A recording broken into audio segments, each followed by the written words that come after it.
Tuhan adalah gembalaku, takkan kekurangan aku. Dia membaringkan aku di padang berumput hijau. Saudari yang terkasih di dalam Kristus, selamat pagi. Salam jumpa lagi dalam Sabda Siap Saji. Rabu 7 Februari 2024, hari biasa pekan kelima. Dalam nama Bapa dan Putra dan Roh Kudus. Amin.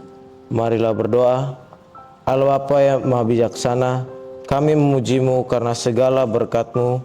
Himpunlah kami bersatu dengan Putra-Mu, dan yakinkanlah kami bahwa kebijaksanaan-Mu lah yang akan menyelamatkan dunia. Dengan pengantaran Yesus Kristus, Putra-Mu, Tuhan kami, yang bersama dengan Dikau dalam persatuan Roh Kudus, hidup dan berkuasa Allah sepanjang segala masa. Amin. Tuhan bersamamu Dan bersama rohmu. Inilah Injil Yesus Kristus menurut Markus. Dimuliakanlah Tuhan. Markus bab 7 ayat 14 sampai dengan 23. Pada suatu hari Yesus memanggil orang banyak dan berkata kepada mereka, "Dengarkanlah aku dan camkanlah ini. Apapun dari luar yang masuk ke dalam seseorang tak dapat menajiskan dia, tetapi apa yang keluar dari seseorang itulah yang menajiskannya. Barang siapa bertelinga untuk mendengarkan, hendaklah ia mendengarkan." Sesudah itu Yesus masuk ke sebuah rumah untuk menyingkir dari orang banyak. Maka para murid bertanya kepada Yesus tentang arti perumpamaan itu. Yesus menjawab, "Apakah kalian juga tidak dapat memahaminya? Camkanlah. Segala sesuatu yang dari luar masuk ke dalam seseorang tak dapat menajiskan dia, karena tidak masuk ke dalam hati, tetapi ke dalam perutnya lalu dibuang di jamban." Dengan demikian Yesus menyatakan semua makanan halal. Yesus berkata lagi, apa yang keluar dari seseorang itulah yang menajiskannya. Sebab dari dalam hati orang timbul segala pikiran jahat, perzinahan, keserakahan, kejahatan, kelicikan, hawa nafsu, iri hati, hujat, kesombongan, kebebalan. Semua hal-hal jahat itu timbul dari dalam dan menajiskan orang. Demikianlah sabda Tuhan. Terpujilah Kristus. Selamat pagi Romo. Pagi Lan. Saya ada satu pertanyaan Romo. Tadi kan Romo membacakan Injil Markus. Ya. Yang dapat kita pelajari dari Injil Markus ini apa? Selamat pagi para pisawan dan Elan. Hari ini sebetulnya kita belajar etika dari Yesus tentang nilai-nilai moral.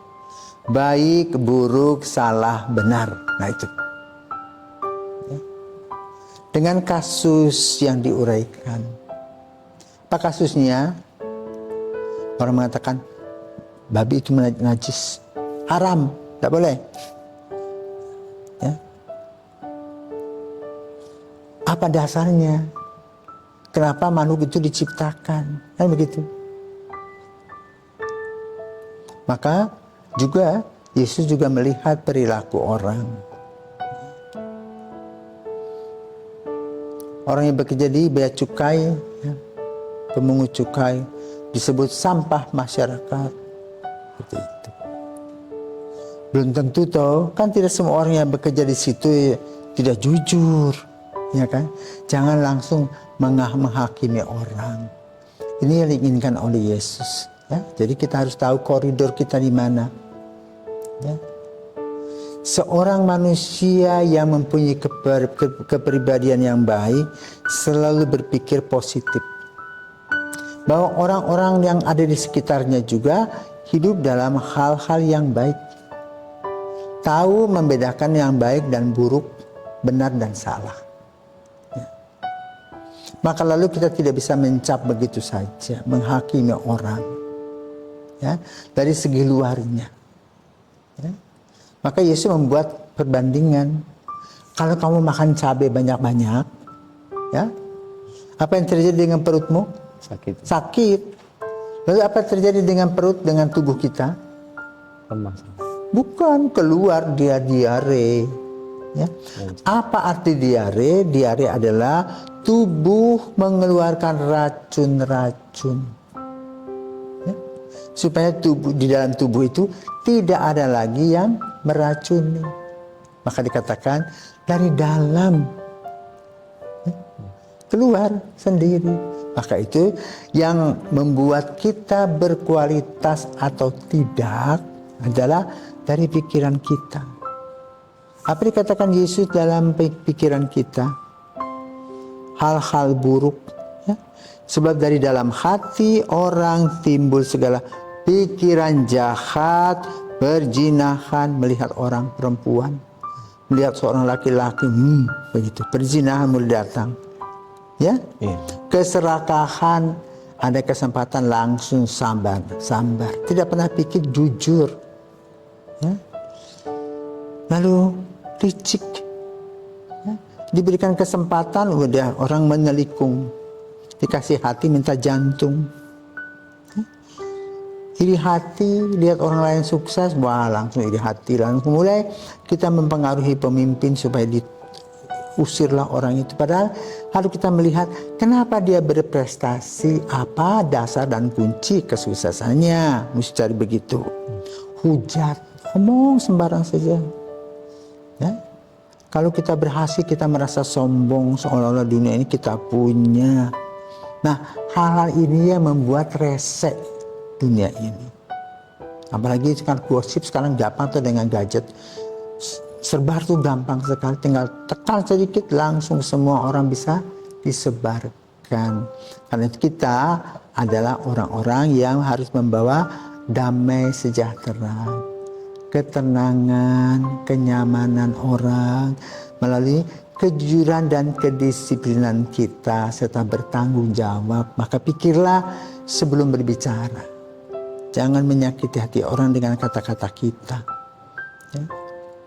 Inilah yang diharapkan oleh Yesus dari kehidupan kita, terutama nih orang Indonesia yang akan memasuki pesta demokrasi.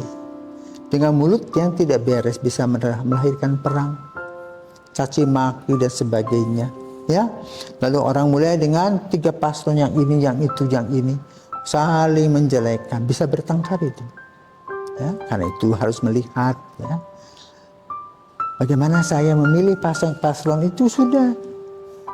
Ya, si A itu pilih paslon yang lain itu urusan dia. Jangan kita campur baur, ya. Tapi kita gunakan hak, tapi juga kita tidak boleh menelikung hak orang. Ya. Hak orang. Maka kalau tidak jujur bisa nyoblos sekarang. Semua kertas-kertas kan sudah dibagikan, sekarang sudah datang di tempat masing-masing, bisa ditusuk-tusuk sendiri. Tetapi yang lupa tanggung jawabnya main di atas loh. Ya, karena itu mari kita berterima kasih kepada Yesus yang telah mengajarkan kepada kita ilmu etika, dasar-dasar dari pemikiran dan dasar-dasar dari kepribadian kita yang adalah citra Allah yang tahu baik, buruk, benar, salah.